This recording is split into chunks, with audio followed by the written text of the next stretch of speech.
Perfecto. Lo de completo. Vale.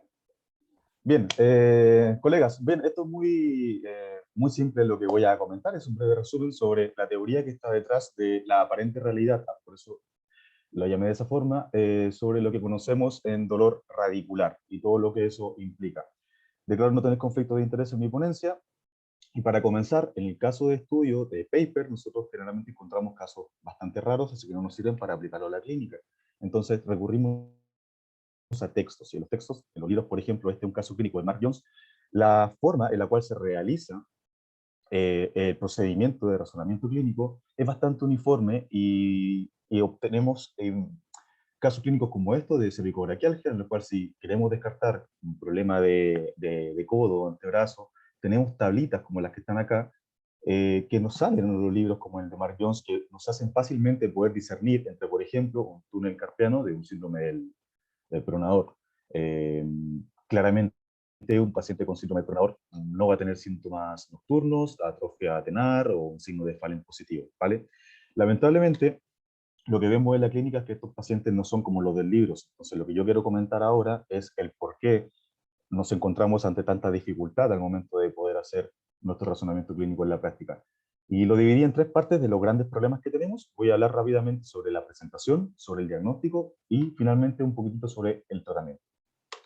Así que antes de comenzar, quería dejar claro de que los términos son sumamente necesarios de limitarlos, porque somos demasiado laxos en nuestra concepción sobre conceptos como la asiática y eso dificulta mucho la transposición o el traslado de conocimiento, por ejemplo, entre colegas, ¿ya? Nos dificulta el entendimiento. Y claramente tenemos que saber que un dolor radicular es la manifestación sintomática de un conflicto inflamatorio, irritativo, compresivo, de un tejido nervioso, y que cuando esto cursa con déficit neurológico, estamos ante una radiculopatía. Si esto ocurre a nivel de un nervio periférico, le llamamos neuropatía, dentro de las cuales la más famosa es una neuropatía por agravamiento. Y la mecanosensibilidad es la disminución del umbral de excitabilidad a nivel del epineuro, ¿sabes? Porque ahí está el nervio nervoso. Teniendo eso en cuenta, vamos con la primera parte. En cuanto a la presentación clínica, si yo les pregunto a ustedes qué tipo de dolor tiene alguien que describe su dolor como quemante y como tirante, probablemente todos me respondan eh, perdón, aquí, responden que el dolor quemante es neuropático, claramente, y el tirante es un dolor posiblemente nociceptivo. Y esto es porque existen descriptores. Tenemos descriptores que son primarios, ¿no es cierto? Que significa que su incidencia o la manifestación verbal del paciente es de mayor influencia en la práctica clínica, como quemante, eléctrico y frío doloroso. Esos son los tres descriptores principales de dolor neuropático. Asociado a esto está el hecho de que el paciente describa su dolor como de una forma muy característica, muy rara, como con adjetivos poco comunes. Por ejemplo, que diga que siento que mi pie está dentro de un cubo con hielo, ¿vale? Por otro lado, tenemos el dolor nociceptivo, que es descrito como tirante. El problema es que en la práctica, los pacientes que llegan, por ejemplo, con una lumbociática, vamos a pensar en que el problema de la ciática obviamente es neural, pero lo describen como tirante. Entonces se mezclan ambos conceptos, lo que constituye un dolor que debería ser neuropático, pero con descriptores nociceptivos. Esto está sumamente estudiado. De hecho, la última publicación sobre los descriptores o los indicadores de dolor neuropático coinciden. Miren, los porcentajes de acuerdo están acá, que 4 de los 8 indicadores de dolor neuropático, según expertos, tienen que ver con los descriptores del dolor del paciente. O sea, no son pruebas objetivas, son manifestaciones verbales por parte del paciente. Y el problema es que no todas las neuropatías son dolorosas, ¿ya? El 50% solamente de las puerpéticas, 20% de las diabéticas y un 10% de las compresivas. No todas las neuropatías duelen y tampoco toda la neuropatía va a estar relacionado a un dolor neuropático. También hay que tenerlo en cuenta.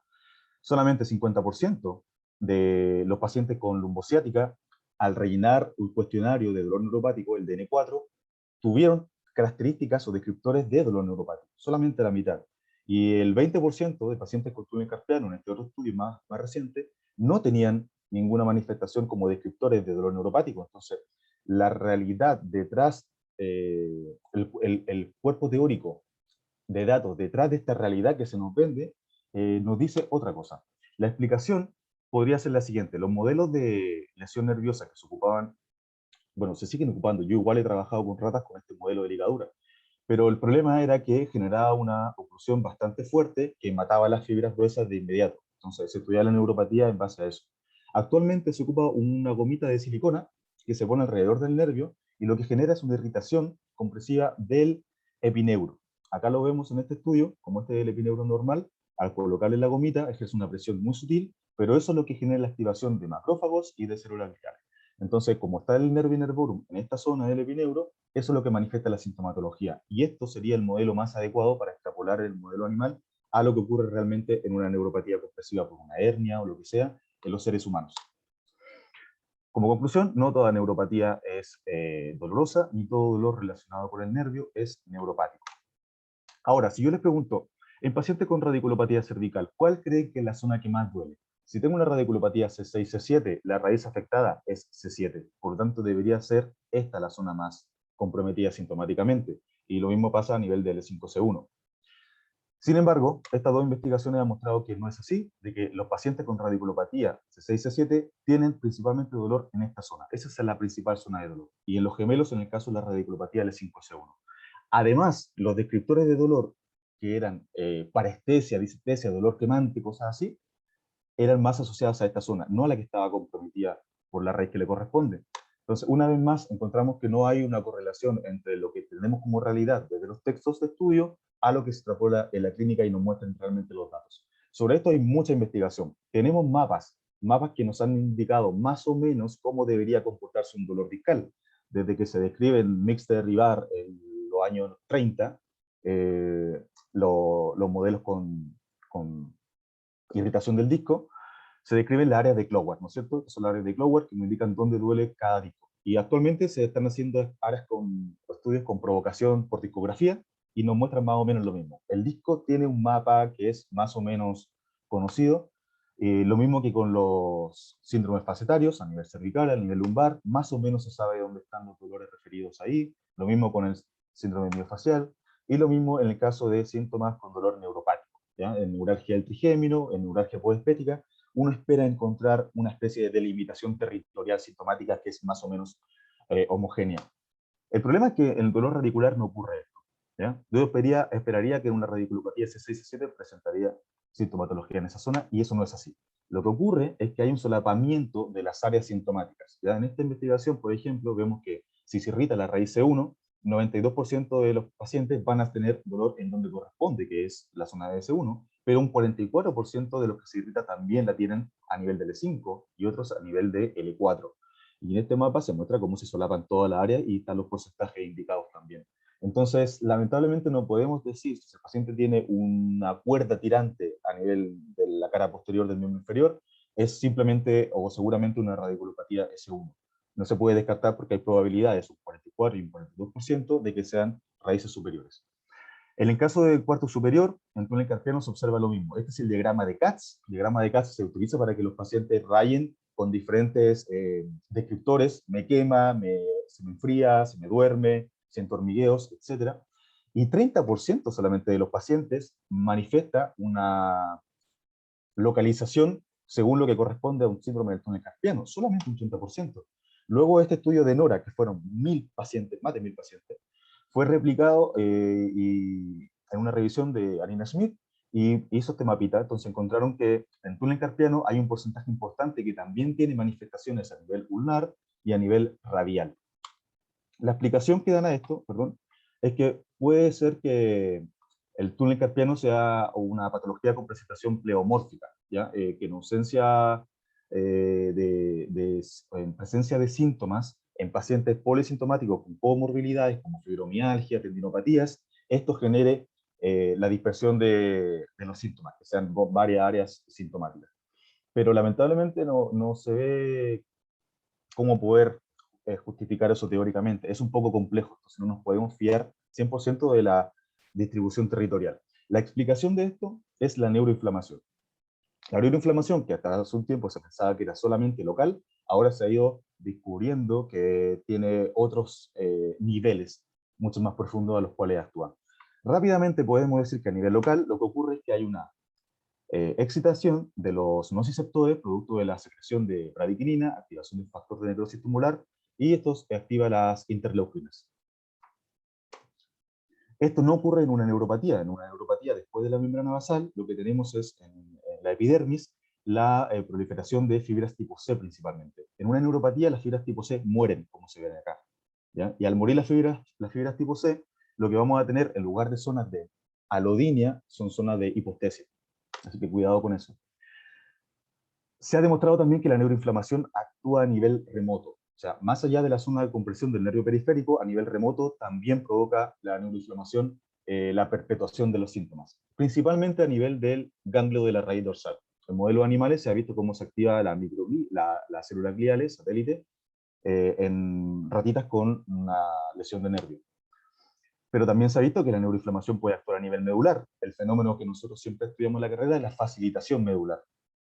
Se supone que si alguien tiene, por ejemplo, un túnel carpiano en el lado izquierdo y le inyecto un suero hipertónico en el lado derecho, en el trapecio derecho, voy a facilitar toda esta área. Ese mecanismo es medular, que lo que genera es que el paciente tenga un área de dolor expansiva y disminución de los umbrales de dolor a la presión. Y esto se ha estudiado también a nivel de modelo animal. Se muestra en esta imagen como a nivel de L4, los ratones con nervio ligado tienen una mayor expresión de la microglía a nivel de la dorsal. Y en humanos, si bien no hay tanta investigación, pero Albrecht, en 2018, ya con un N pequeño de pacientes, demostró que también en humanos hay mayor expresión glial con dolor lumbar. A posteriori, se demostró que hay también activación glial a nivel cerebral. En este estudio se demuestra claramente cómo se produce también aquel fenómeno. Y por último, se ha demostrado que las neuropatías y el dolor neuropático generan una disrupción a nivel de la expresión de citoquinas sistémica, donde destaca sobre todo la interleuquina 9. Por tanto, que no nos confunda la distribución anatómica, no anatómica de los síntomas, esto es común, sobre todo en neuropatías por atrapamiento. Bien, sobre los criterios diagnósticos. Tenemos claramente estratificados cuáles son todos los criterios diagnósticos, por ejemplo, de radiculopatía o de dolor radicular o de neuropatía, tanto cervical como lumbar. Las guías clínicas más estudiadas son estas, o los estudios que más se estudian, los estudios que más evidencia tienen. Se hizo una revisión hace poco que demostró que de todas las guías clínicas de dolor cervical, por ejemplo, la de Childs era la que tenía mejor nivel de evidencia. Y nosotros siempre ocupamos la de Wiener, que es la más común que aparece en toda la presentación. Pero al parecer esta está mejor conformada. Pero volvemos a lo mismo. Aquí, colegas, podemos ver que el dolor bajo la rodilla, dolor en el glúteo, etcétera, se refiere nuevamente a descriptores locales de la localización del dolor. Y vemos que esto, la realidad no es así. O sea, dolor facetario se puede extender más allá de la línea glútea. Infiltración irritativa de los músculos multífidos puede dar dolor anterior, dolor posterior, bajo la línea glútea, incluso hasta la rodilla. Y si infiltro irritativamente los ligamentos interespinosos, también puedo tener un dolor que puede simular una radiculopatía de S1. Entonces, ¿qué nos queda? Ocupar los dermatomas. ¿Cuáles? No los del Netter, no los del Moore, eso ya están pasados de moda. Se hizo una revisión sistemática en la cual se encontró y se mapeó el mejor mapa de dermatoma basado en la evidencia, que es este que está acá, y se encontró que esto es realmente cómo se debería ver en el cuerpo humano los dermatomas. Si se dan cuenta, no tiene mucho que ver con lo que nosotros vemos en los textos de anatomía. Las áreas blancas son de solapamiento, no es que no haya ahí una invasión territorial, sino que el solapamiento es tal de que no se puede discriminar una raíz por sí sola. Entonces, esto dista mucho de lo que nosotros estamos acostumbrados a ver y que en un examen neurológico evaluamos a nuestros pacientes. El problema, si intentamos ocupar esto, es que la evidencia muestra de que solamente un 30% en pacientes con radiculopatía cervical van a tener distribución territorial según el dermatoma, ¿ya? Y un 64% a nivel lumbar no lo tiene. Al final, quedamos en lo mismo, no nos podemos basar en eso. ¿Qué hacemos entonces si queremos descartar que el paciente tenga algo más grave, algo que vaya a evolucionar mal, como por ejemplo un dolor neuropático?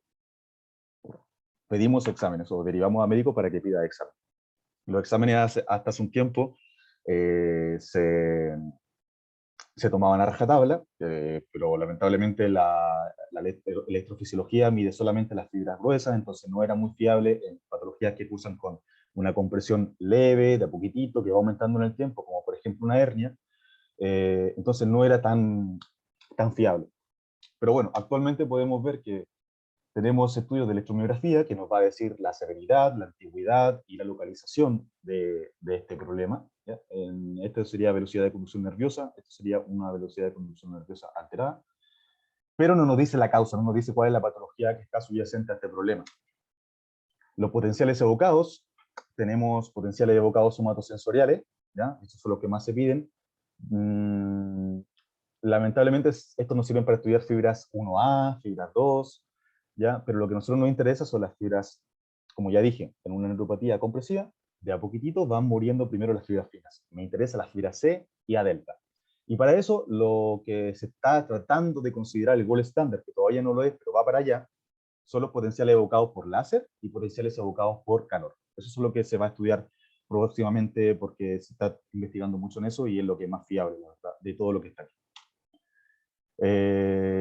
Sympathetic Skin Response, respuesta simpática de la piel, o test de sudoración también, son más bien abocados a neuropatía diabética o polineuropatía, cosas así, no se pueden usar para trastornos como los que vemos en el área musculoesquelética generalmente.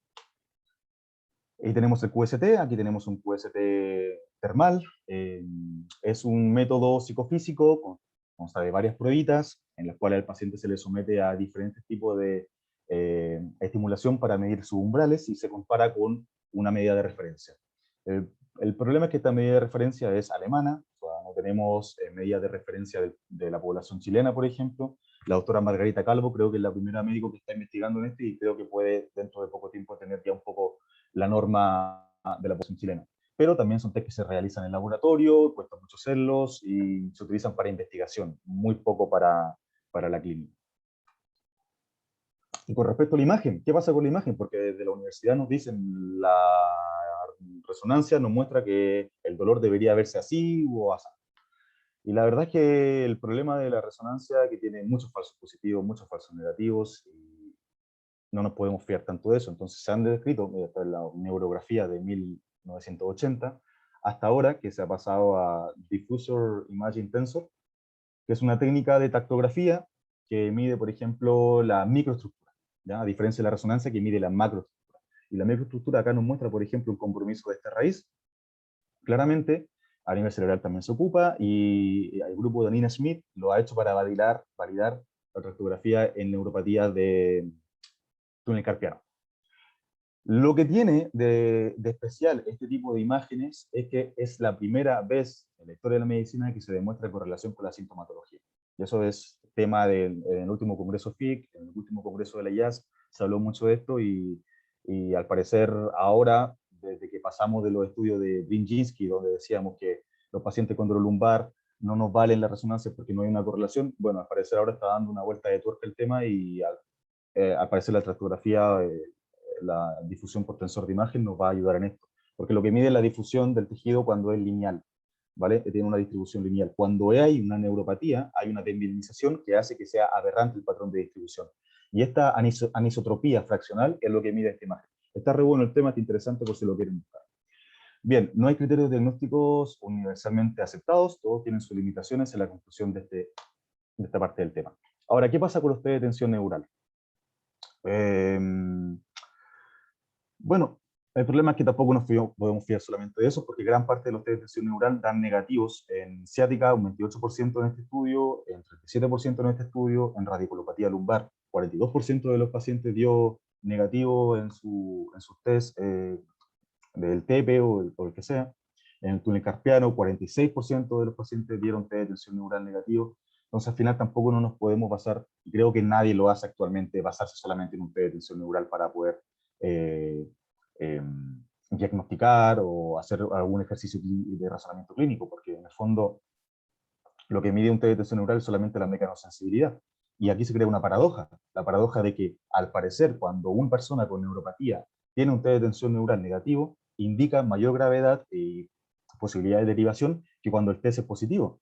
Entonces, en este estudio se comenta lo siguiente: pacientes con test neurodinámicos negativos tienen una disfunción más severa de fibras pequeñas. Pacientes con severa polineuropatía presentan menor mecanosensibilidad neural. Entonces, como recordatorio, les dejo esto. Parece que a menor mecanosensibilidad neural es mayor el déficit sensorial en pacientes con trastornos de conducción nerviosa. Así que cuidado cuando usted tiene tensión neural de negativo. Que hay tensión neurodinámico normales no significa que no haya problemas de nervio. Es el recordatorio en esta ocasión. Por último, tenemos demasiadas intervenciones a nivel médico para tratar problemas de dolor radicular. Esto ha evolucionado desde que se hacía nerve stretching, que significa que en pabellón los médicos estiraban los nervios ciáticos de los pacientes mientras lo estaban operando, porque se pensaba que eso iba a quitar, ¿no es cierto?, la especie de tirantez que manifestaban sintomáticamente. Pero luego vino Albrecht, que hizo su estudio de biomecánica del sistema nervioso, después biomecánica del tejido neural, y ahora tenemos una cantidad de atlas de infiltraciones ecoguiadas para bloquear nervios, para anestesiarlos y tratar la sintomatología, que son también muy eficaces. Entonces, desde el punto de vista médico, esto ha evolucionado muy rápido y muy bien. Pero, desde el punto de vista kinésico, no sé si tanto, porque fíjense, Jean-Pierre Barral propone la manipulación de los nervios periféricos. Esto era hacerle masajitos o estiramientos como sutiles. Después vino Butler con su movilización del sistema nervioso, Michael Shacklock, y este que está muy bien, de Eduardo Zamorano. Pero seguimos más o menos en la misma línea, o sea, no se ha avanzado más. Y la presentación yo la hice prácticamente basado en eso, de que cada vez que le pregunto a alguien, ¿cómo tratas a un colega? Generalmente alumnos, ¿cómo tratas un dolor neuropático? Neurodinámica. ¿Cómo tratas una neuropatía? Neurodinámica. ¿Cómo tratas una radiculopatía? Neurodinámica. ¿Cómo tratas un dolor radicular? Neurodinámica. Y la verdad es que por definición de los mismos autores, esta es la última definición que se hizo de neurodinámica, de Copiters en 2015, es solamente movilidad para restituir la homeostasis alrededor del tejido neural y en caso de mecanosensibilidad aumentada. No hablan de neuropatía, no hablan de radiculopatía, no hablan de nada de eso. Y piénsenlo, con todos los cambios fisiopatológicos que se producen en pacientes que tienen este tipo de compromiso, ¿ya? Mire, hay alteración del transporte axonal, hay generación de impulso ectópico, hay desmielinización, hay alteración biomecánica tisular, hay una respuesta inmune mediante. O sea, al final es un proceso inflamatorio, una neuroinflamación que está ocurriendo ahí, que no sabemos bien cuánto beneficio va a reportar, nosotros metamos mano ahí, o lo sometamos a mayor estrés, ¿verdad? Entonces, la última revisión sistemática que se hizo sobre la efectividad de la neurodinámica menciona lo mismo. ¿Ya? Dice que depende de la condición del paciente, de los criterios de selección, se habla de movilización neural, no como la describe Shacklock, tan mecánica, sino que más bien como una cosa más fluida, y la dosificación, la técnica, todo eso todavía es incierto. No tenemos una regla clara, una guía clínica de cómo aplicar la neurodinámica. Y el que diga lo contrario se la tiene que lidiar con esta revisión. Entonces todo depende de nuestro juicio clínico. Nuestro juicio clínico tiene que estar sustentado por una buena evaluación. Si no sabemos diferenciar entre radiculopatía, dolor neuropático, dolor radicular, etc., nuestra evaluación va a estar negativamente sesgada y vamos a terminar haciendo una técnica que para un paciente puede ser peor. ¿Ya? Muchas veces en túnel carpiano es mejor inmovilizar con una tablilla nocturna a hacerle técnicas de neurodinámica. Claro, la dicotomía que se da acá, que todavía estamos pensando si esto es un problema central o periférico. No hay seguridad sobre eso. Si vamos a casos más extremos, como el síndrome del miembro fantasma, está muy de moda actualmente trabajar con ejercicio de exposición gradual, terapia espejo, y está bien, porque es lo que nos corresponde desde nuestra vertiente kinésica. El tema es que no tenemos que olvidar que esto también, a este problema también subyace un condicionante biológico. Y la mayoría de los problemas de miembro fantasma que cursan con un neuroma se les corta el neuroma o bien se infiltra. Se tratan de forma biomédica completamente, ¿ya? Independiente de que tengan asociado un tratamiento psicológico, un tratamiento de fisioterapia, pero el tratamiento es biomédico, ¿ya? El neuroma se genera, ¿no es cierto?, por el corte del nervio traumático y esto genera la expresión de nuevos receptores, ASIC, urinérgicos, NMDA, AMPA, etcétera, en la membrana de ese neuroma y por eso genera descarga estópica. Entonces, al final estamos volviendo a lo biomédico de a poco. Y este estudio que resume más o menos eso, que me lo mandó el Nico Sepúlveda, un amigo, que está súper interesante porque es muy simple y muy elegante. Sacaron suero rico en inmunoglobulina G, ¿no es cierto? Un anticuerpo muy abundante en los humores del cuerpo humano, y se lo pusieron a ratas. Y las ratas desarrollaron comportamiento de dolor inmediatamente. Esto no ocurrió cuando el suero era de sujetos sanos en la rata, ¿ya? Evaluado con todos los condicionantes de dolor que quieran. O sea, además de manifestar hiperalgesia mecánica, térmica, alodinia, etcétera, presentaron fatiga, comportamiento depresivo, etcétera. Entonces, no tenemos que olvidar lo biomédico. No olvidar que el dolor neuropático implica una neuroinflamación subyacente. Y en el último Congreso Mundial de la IASP, la discusión de Francisca Beck con el grupo de Oxford que lleva la investigación en dolor neuropático, discutían sobre por qué tenemos que hablar de dolor nociceptivo y dolor neuropático como algo diferente, siendo que el neuropático, al ser una lesión del tejido nervioso, esa lesión cursa por un proceso inflamatorio y autoinmune. Por lo tanto, no se puede desligar. Al final, estamos en nada. Para terminar, entender que la fisiopatología del dolor radicular es compleja, ¿ya? De que rara vez la presentación es clínica, de que es clásica, vamos a tener dolor extraterritorial, no siempre se va a supeditar a los dermatomas, de que no tenemos criterios diagnósticos aceptados universalmente, de que hay un amplio rango de intervenciones, faltan guías clínicas, los resultados son pobres todavía, y que existe solapamiento en las condiciones musculoesqueléticas de tipo de dolor y que pueden cruzar un dolor radicular con componente inflamatorio, o sea, neurogénico, o sea, nociceptivo, al mismo tiempo que tener descriptores de dolor neuropático. Por lo tanto, la conclusión es que tenemos que formarnos y educarnos muy bien para hacer una evaluación lo más precisa posible. ¿Qué tipo de evaluación? Neurológica. Muchas gracias. Muchas gracias, Leo. Excelente tu presentación, como siempre. Vamos a leer un par de preguntitas por aquí porque creo que han aparecido varias. Así que voy a revisar el chat un ratito y vamos al grano. ¿Tenías alguna seleccionada ya, Chris? No, solo mencionar que el Q&A Answer va a ser después de la presentación de Esteban. Ah, ¿lo hacemos los dos juntos con Enrique Temeo, entonces? O sea, es lo Ya. que está calendarizado. ¿Está estipulado? ¿Tienes, Leo, tiempo para eso? ¿Te podrías quedar o no? Si puedo responder ahora, Ah, sí, ya, Sí, mejor. mejor. Ya. me tengo que ir. Perdón. Vale, perdón. El Si puedo moderador responder hacemos ahora ahora. algunas cositas, ningún problema. Mejor, por favor. Ya, vamos a ver entonces. Perdona, A Esteban. ver. Sorry. Amigo, No, aguante. está por ahí. Tranquilo, Esteban. tranquilo. Sí. Hola, ¿cómo estáis, Leo? Hola, Esteban, buenos días. Hola, Muy Nico. bien, Hola a aquí con todos. calorcito, muy bien. Así te llevo, aquí en Osorno con frío. Vamos a ver, voy a leer una de, a ver, la que tengo aquí a mano, de Romualdo. ¿Qué rol juega la inflamación sistémica de bajo grado en la neuroinflamación? Es un temazo, o sea, es lo que más se está estudiando actualmente, la inflamación de bajo grado. Yo no soy alguien muy formado en eso, lo he leído, pero no es mi tema de investigación. Pero básicamente lo que se sabe es que lo que se consideraba antiguamente como, por ejemplo, el sistema nervioso simpático, ¿ya? O el estrés que se da siempre el cortisol. Actualmente se están haciendo como líneas de investigación muy específicas en cómo la activación de una fibra simpática, por ejemplo, a nivel periférico, aumenta la secreción de noradrenalina a nivel periférico y la noradrenalina se acopla al macrófago y el macrófago secreta citoquinas proinflamatorias. Entonces, tenemos una perpetuación de la inflamación a nivel periférico producto de la activación de un sistema simpático. Ya, lo mismo se está haciendo a nivel hormonal, a nivel con la inflamación de bajo grado y con ¿cómo se llama este? Me olvidó el nombre del investigador que lleva la batuta en eso. Pero en el fondo, si la pregunta es cuánto tiene que ver, sé que mucho, porque en el fondo es lo que más se está investigando con respecto a eso, las moléculas que se buscan para la quimosina ligando 5, la CDK5 en Chile, por ejemplo, el doctor